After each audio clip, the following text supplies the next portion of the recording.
suñu leen les contes de chez nous. bismillah bii nag moom ci ab camp militaire la woon camp militaire bi léegi commandant dafa war a ñëw def si visite ku déggul français da lay ajourner direct mais léegi bi commandant dee ñëw daa moon benn copain bu ñu naan As ak Ousmane mais ñaari copain yooyu As moo dégg français Ousmane déggul français mais commissaire bu dikkee moom lii la leen laaj combien d'âge tu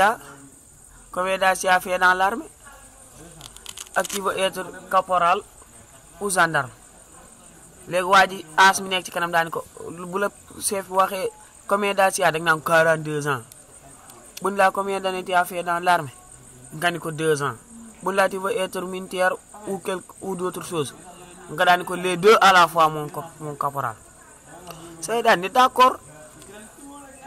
saa yu ñëw gars yi def rang saa yu ñëw daan salut gars yi daal di tooj wàccee mu daal di copain bu njëkk bi As combien d'âge tu as As daan ko j'ai 42 ans combien d'âge tu as fait dans l'armée saa yi daan ko j'ai 2 ans 2 ans j'ai fait 2 ans dans l'armée mu ni ko tu veux être militaire ou caporal mu ni ko les deux à la fois mon caporal mu léegi mu daal di jàll ci Ousmane te Ousmane moom ma ngay kër la waajee wax rek ndeke jaxase na ko caporal daal ñëw ci moom daal ni ko Ousmane combien d'âge tu as saa yi daal ni ko 2 ans combien d'âge tu as fait dans l'armée mu ni ko 42 ans tu te fous de moi ou tu te moques de moi mu ni ko les deux à la fois mon caporal